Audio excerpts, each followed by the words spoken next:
never want to leave. Oh, I'm not here for blessings.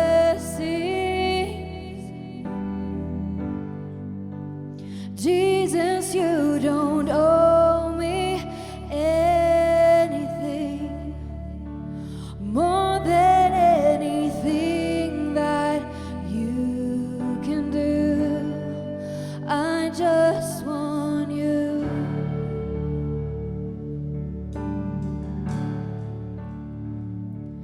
I'm sorry when I've just gone through the motions. I'm sorry when I just sang another song. Take me back to where we started.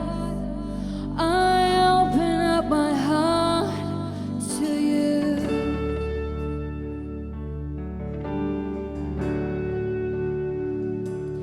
I'm sorry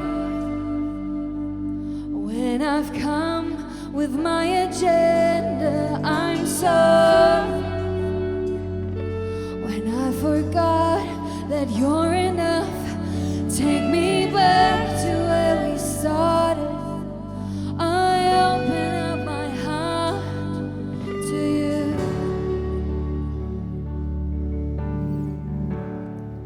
I just want you and nothing else, nothing else, nothing else will do.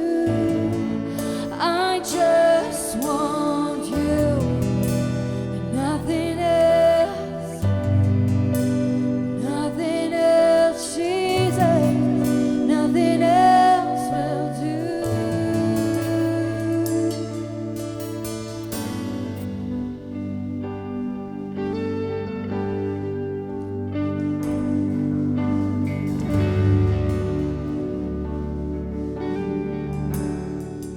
I'm caught up in your presence.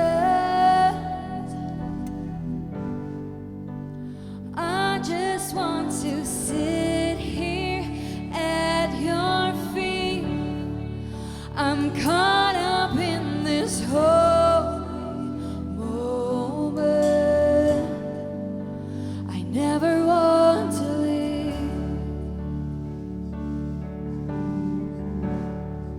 Oh, I'm not here for blessings. Jesus, you don't owe me anything more than anything that you can do. I just want you.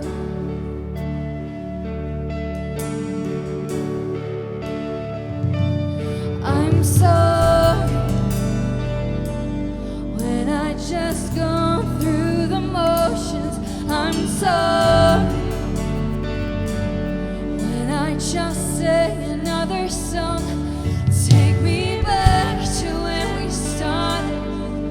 I open up my heart to you.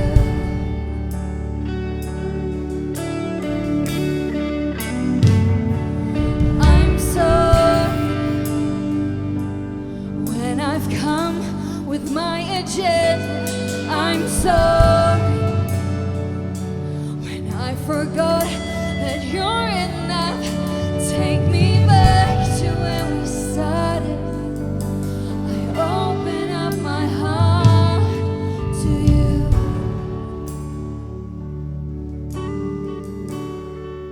I just want you and nothing else, nothing else, nothing else will do.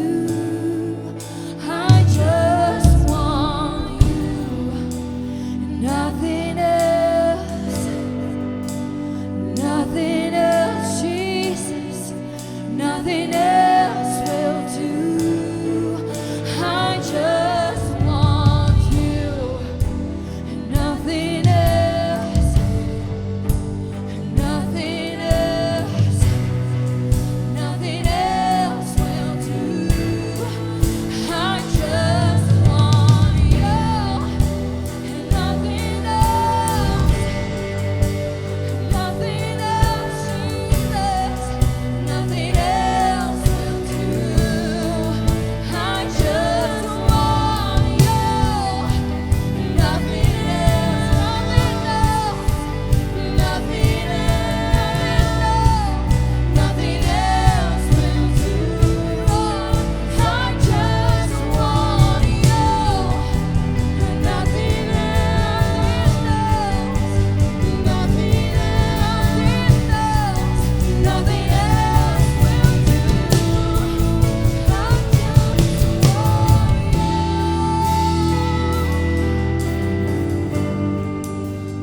we have you, we have everything that we need.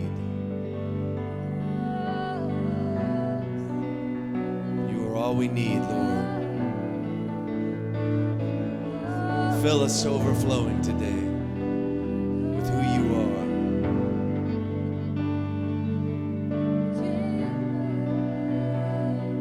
If we have you, we have all. Christ is all in all.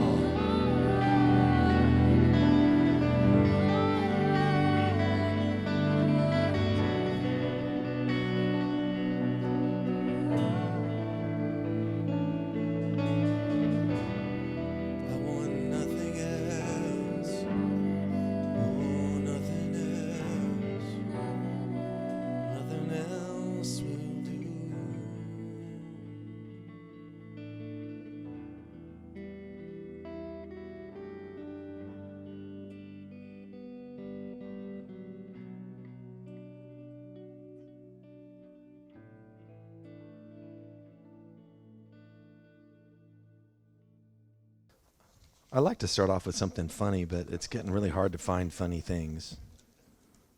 If you prowl around on the internet and look for clean, funny jokes, man, it'll take you a long time.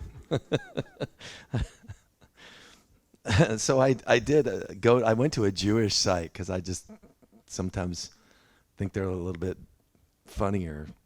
And I found just a couple things I thought were pretty good. One of them was, the remarkable thing about my mother is that for 30 years, she served us nothing but leftovers. The original meal has never been found. And there was one about Hanukkah that was kind of cute, since we're coming up on Christmas. A Jewish kid sees all the Christmas trees and says, "Daddy, can't we have a Hanukkah tree? You know, it's so pretty." And Dad's like, "Oh, no, we can't light up a tree. It's going to remind me of the burning bush. Last time that happened, we spent 40 years in the wilderness." Anyway, yeah. I want to talk to you today about staying in when you want to check out. Staying in, I don't know what exactly how to put it. Staying in what God's called you to. Staying in. It's almost like staying in life and not retreating. Many of us, I think all of us actually, all of us are a little bit like turtles, right? We stick our heads out, but if we get conked, we go right back in. Not everybody. I've seen some people that are like, wow. They're like one of those those those little dummies that you punch and you can't get them to stay down. There's a couple of people I know that are like that. Let's see them go like, wow. They're just, yeah, give me another. But there aren't most of us. Most of us are more like the turtle that retreat in. So, it's easy to lose our passion when we're hurt. It's easy to retreat. The breakup or the loss or the bankruptcy or the troubles that, all the trials that we go through, people treat you badly, and it's easy to be sort of like somebody who's in the game and then is just like checking out and on the sidelines, right? I mean, there's a lot of injured people in this world on the sidelines of life, so to speak. And, God doesn't want you to stay there. If you're there today, God wants to lift people up and bring them back and restore them. Really, what is this kind of redemption and restoration that we keep talking about, we keep singing about? Part of it is like getting into, using your gifting in the way that God's called you to and not retreating from it because you feel rejected. And some of us, man, it does not take very much, because some of us really backed off a long time ago, and it can take an act of God just to get you to peek your head out just a little bit. And if there's even a hint of anything negative, it'll be like, you see, they don't want that. You see, I was right. We'll look for the evidence that we're right about whatever it is that we've already decided. Well, I think probably a lot of people are like me. I mean, you might not guess it, but nobody loves me. I mean, I have a always thing that's there. That's the first place I go to when I get in an argument with somebody, or when there's problems, or when there's trials, or when things don't go my way. The first thing I go is I check out, and nobody loves me. And so, you know, we all have a tendency to do that, and we all have hurts and discouragements and hard times, but don't let a health issue or a divorce or a rough thing in your social circle, don't let that take you out. Don't use it as an excuse to do kind of what you maybe really want to do anyway, which is be safe and retreat and be alone. Oh, here's another terrible joke. I don't know why I memorized this one when I was a kid. Only the older people are even going to understand this. How many people know who Greta Garbo is? It's an old actress that spoke with an accent. So why did Greta Garbo put grass seed on her head? She wanted to be alone. Why I memorized that from like 30 years ago, I couldn't tell you. Isn't that the worst? Anyway, she wanted to be alone. Okay. So we all have times when we want to retreat. See, I need to run these by my wife. You see, don't I need an editor. Yeah, see, you know, I'm like one of those politicians when they go off the page and everybody's like, oh no, what's he going to say next? But sometimes in life you got to play, you got to play in pain. You know, I was watching this football game, professional football, and one of the big linemen, he had a broken hand and a bunch of bruised ribs. You know, you ever seen one of those guys that's all like bandaged up and going in the game anyway, and everybody's like, whoa. And you can even tell that like the coaches and the medical people sometimes are trying to keep him from playing. There is the guy out there, and you're like, wow. And they interviewed him afterwards, and he said, well, I'd rather be in the game in pain than sit on the sidelines. And sometimes we need to be like that. We don't feel like it. We're hurting. We don't want to say we're sorry. We don't want to deal with it. We don't want to come to church. We don't want to, God's dealing with me to go talk to this person. I don't want to. Sometimes, though, we got to play in pain, even though we're hurting. Maybe we suffered a loss. Some of us have suffered terrible things in here. People go through really hard things. You know, bad things happen to really good people all the time. And I want to encourage you, because I think if you'll do that, who was it that mentioned, it was at the service earlier today that I went to. They mentioned God being a rewarder of those who diligently seek him.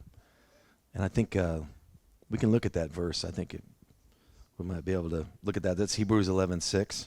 So he's a rewarder of those who diligently seek him. And that doesn't mean just when you're feeling good, right? That means when things aren't going your way, you're still seeking him. When you're filled with worry, when things aren't going well in your marriage, you're still seeking him. When things aren't going well with your finances, you're still seeking him. You're diligently seeking him, and he will reward you. No matter what life throws your way, our attitude should be, I'm here. I'm hurting, but I'm here. There was this man in Louisville. I was up at a church meeting in Louisville years ago, and the music started, and it was kind of an up-tempo song, and this older man, he got out there, and he was just dancing and praising God, and that's my best impression of, I don't know what he was doing, but I was inspired. I was feeling the Lord. I got out there, I was dancing, and I was shouting with that guy up there in Louisville. And then on the break, I got to talking to him, and I told him some of my story, and he told me, well, I had 2 kids, and they both died in car accidents like in different decades. And I was like, wow, how can you be dancing and shouting and praising God in that? And he said, well, of course I mourned, for a while, but then it was like, well, like the disciples said to Jesus, where else can I go? Where else can I go? I just started to come, bring it to the Lord, and over time, he filled me with his joy. The peace that passes all understanding means we don't understand it. Like, how could he feel that way? The Lord can do that for you. The Lord can fill you to overflowing through your losses. And one thing that he said to me really always stayed with me. He said, when I first started coming back to church after all that, he just kind of said to the Lord, I'm hurting, but I'm here. Sometimes that's the best we can do, right? I'm hurting, but I'm here. There's a lot in that. I'm here, Lord. I'm here for you. I'm here for your people. Use me, Lord. Here I am. The boss did me wrong, but I'm still showing up to work on time.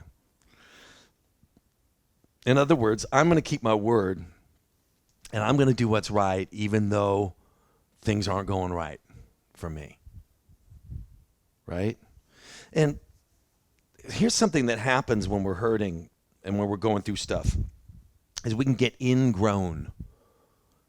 Do you know what I mean by that? Like everything becomes inner. Everything becomes about your deal, your case, your whatever it is that's eating you up. Everything becomes about your issue with weight loss. Everything becomes about your health problem. Everything becomes about you.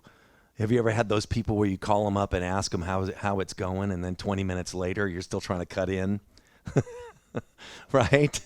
They're ingrown. It's all become about them. The best thing you can do, if you can bring yourself to, and it's hard sometimes, and I know, but the best thing you can do when you're hurting is go out and try to help somebody else. If you're having trouble in an area of your life, try to help others that are in that condition.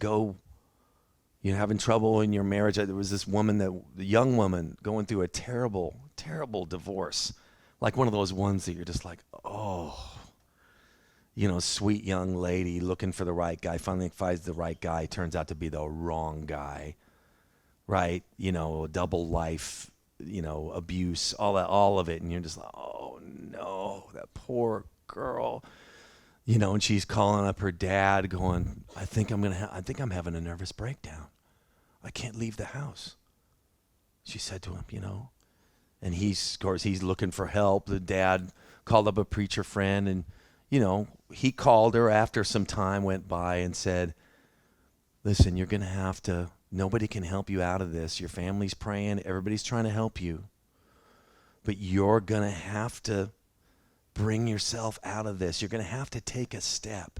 You're going to have to leave the house. And when you make that effort, God is going to make his effort. He's going to do something wonderful for you. He'll give you beauty for your ashes. He will. He'll turn those scars into stars. He will. But you're going to have to make an effort. And she felt like when that preacher spoke to her, you ever felt like a word of God just go like ka-chunk and it kind of breaks things off of you? She felt like it was just broken off of her that day. And she, of course, not all of these things were immediate, but she wound up starting a class for broken marriages and stuff at her church. And then she got married and she had kids, and years later, all that stuff is forgotten because God gave her a new life. But it all started when she picked herself up and said, okay, I'm going to play in pain. I'm in pain, but I'm here. Isaiah 60 says, arise, Arise from the depression in which circumstances have kept you. Rise to a new life. I feel like that's what God wants to say today. Arise from the depression in which circumstances have kept you. Rise to a new life. And there may be something that you have to do. But when God sees you in the game, he will reward, or he is a rewarder of those who diligently seek him. Some of you are sitting on the sidelines today and God is saying, arise. Maybe a friend betrayed you. Don't give up on life. Whatever the situation is, you lost your job. God's got something good for you out there. God has something better for you. I want to talk about Job a little bit. I know I talk about him a lot. Job is a guy in the Bible who is kind of the poster boy for trials. He's kind of the poster boy for bad things happening to good people. Job's a good, faithful guy, and all this terrible stuff happens to him. And pretty much everybody just focuses on that. I mean, he loses everything. Things are so bad for Job. His wife says to him, dude, this is my translation, dude, give it up. Curse God and die. Just give it up. Sometimes people close to you will say, come on, man, give it up. But Job says, I know my Redeemer lives. What's he saying? He's saying, I know God will redeem and restore. It's more than just I believe in God. I believe he's my Redeemer. He will restore me. Right? A year later, God paid him back double for what he had lost. Job 42:16. After this, Job lived 140 years. He saw his children and their children to the fourth generation. I want to say that again. After this, Job lived 140 years. He saw his children and their children to the fourth generation. So a year later, that's what it says. 140 years? That's like 2 lifetimes of blessing. Job got to spend all his time with his grandchildren, his great-grandchildren, his great-great-grandchildren, and in the blessing and favor of the Lord. And here's the point. God has an after this for you. That's the point. God has an after this for you. If you're going through a hard season, that was one of the reasons why I wanted to play that song about all the seasons of life. We have seasons that are tough. We have seasons of loss. But don't let that take you out. God has an after this for you. And don't listen to the enemy when the enemy says in your head, you're never going to be as happy as you were back then. You're never going to be that happy again. That's not true. That is not true. It's hard to imagine. I have that totally. Oh, well, this is good. You know, things are good, but it's never going to be as good as it was when the kids were little. Right? It's very easy to think, well, this is good. And so you're trying to make the best of it. But it's not like I'm super excited about what God's doing now. If you're always kind of looking back going, well, it's really never going to be as good as it was then. You know, I mean, this is good now, but when the church was fresh and young, oh man, when the Spirit was pouring out, oh, that was so great. It's probably never going to be that good again, right? Or whatever season you look back to, especially this is for older people. Young people are kind of like, oh, I don't know, man. I'm looking forward to the future, a lot of y'all. But when you get older, of course, you got a lot more stuff to look back on, and you look back and you become convinced that God doesn't really have an after this for you. Maybe for other people, but not for you. But that is a lie. I'm here to tell you today that is a lie. If you're here, if you're alive, if God's blessing you. God's got a plan for you. You turn your will towards him and see what he'll do. You will be surprised. His grace is amazing. It's not just a song. His grace is amazing. His favor, his love, his blessing, you can have it poured out into your life at any time, in any condition. I felt like William Shatner for a second there.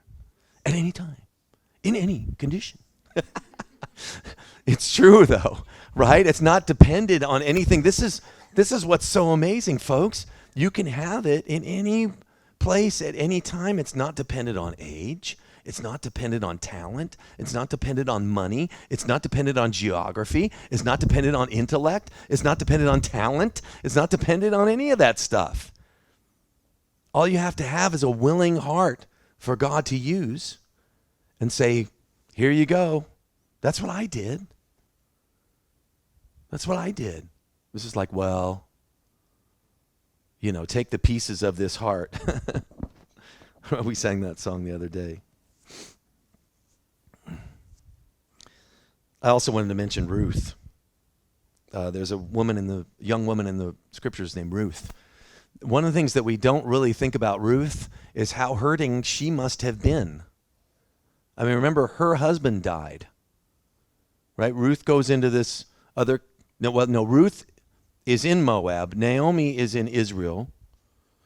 And Naomi and her family, they moved to Moab because there's a famine in the land. Just think of how awful this whole situation is. I mean, just try to put yourself there, right? Suddenly there's no food in America.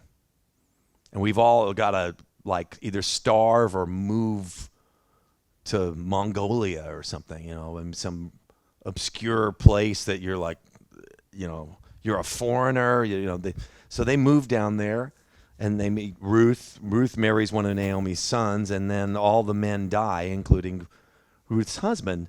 So she has to be hurting. I mean, think about how you people who have spouses, think about how devastated, how long would it take you to get over it if they died? And I'm not saying that to be morbid. I'm just saying that to point out that when Ruth says, where you go, I will go. Your people will be my people and your God will be my God. And Ruth, I'm going to go with you and I'm going to be faithful and I'm going to take care of you. She's looking after Naomi.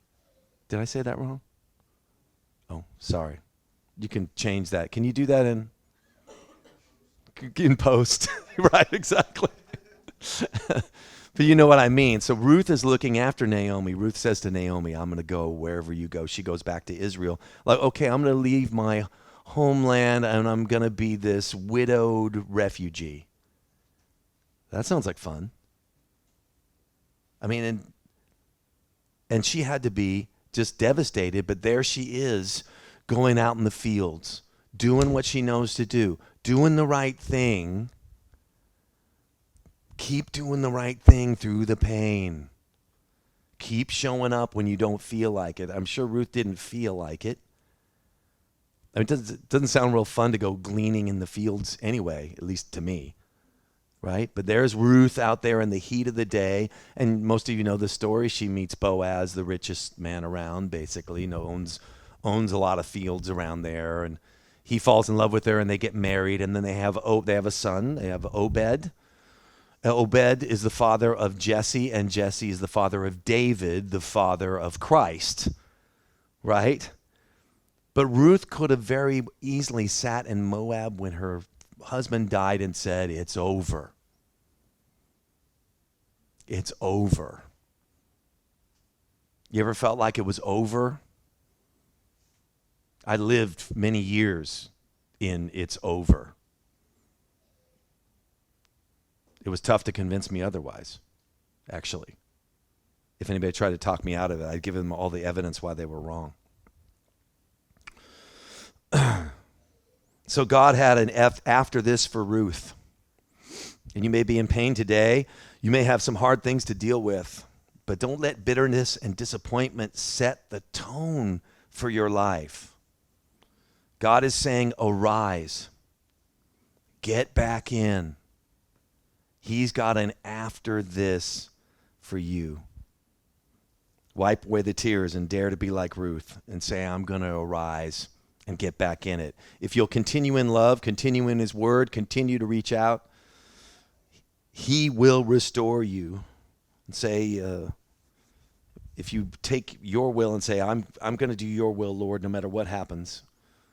I want to do your will, Lord. I turn my will to your will, Lord, no matter what happens. He will do things that will blow your mind. I guarantee it. Sound like that guy on that clothing commercial, right? But I do. My confidence is that strong in the Lord. There's nothing special about any of us. He doesn't prefer any of us to any others of his children. Okay, let me just give a little bit of my story. I'm gonna start in the 80s. But I'm not gonna go that far, I promise. So I'm a singer-songwriter in Los Angeles trying to get a record deal, and everything is about music. My life is about making any music. My life is about music. Well, and a few other sordid things, but which we won't mention. But most of my heart is all about music, and as my 20s go on, I didn't get that record deal. I showcased for RCA. They wound up declining. Now I'm 29. I remember thinking, God, I'm almost over the hill. I'm 27. No, seriously. I mean, in the music business is pretty much of a young man's game. I mean, after a certain point, nobody's even going to look at you unless something really bizarre happens, So now I'm like over 30. I never got any kind of a record deal. I never got any kind of a production deal. I never got any publishing deal. I couldn't even get a gig doing advertising music, the lowest of the low. Right now I'm 31. I'm over 30. And I become more and more convinced. I start to get the what if it never happens? What am I going to do? What if it never happens? I have no skills. My wife's nodding her head.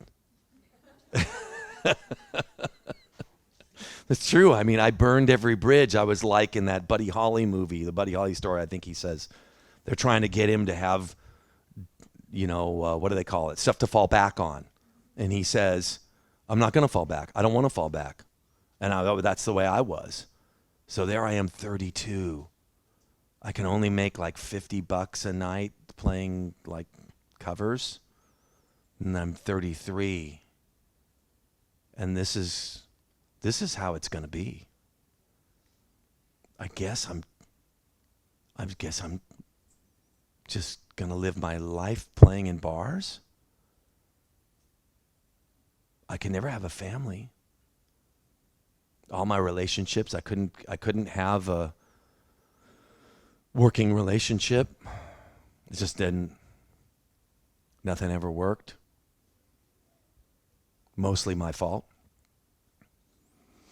What are you going to do then? And I became more and more convinced that it was just over.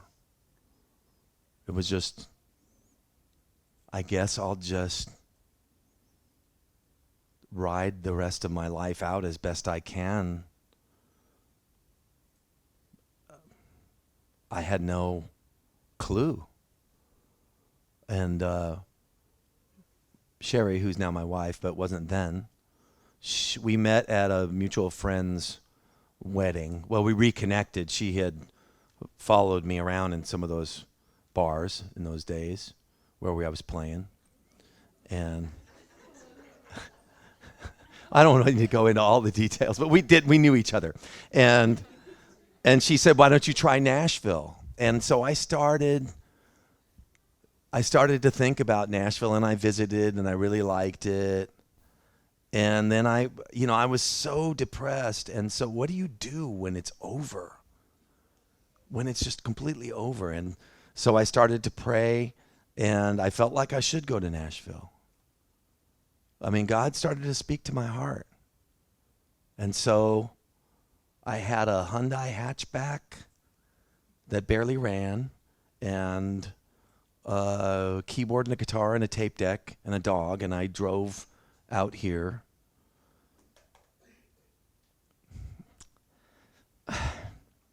But God had an after this for me. He has an after this for you. What a life he's given me. It's unbelievable. If you would have told me, I would have said, please stop talking. That there's no way any of that could happen. You know, that I would have this beautiful family, and a wonderful wife, and wonderful friends. God did all of that when I was just willing to surrender, like Chad was talking about. There was an after this for me, and I never would have dreamed it. And he doesn't love me any more than he loves you. He loves you. Arise and let go of the depression of the circumstances that has held you back. Rise to a new life in the Lord. He has it for you. Wherever you are in your walk, wherever you are in your story, he has a beautiful future for you. It's not over. It's not over till God says it's over. Amen. Thank you, Lord.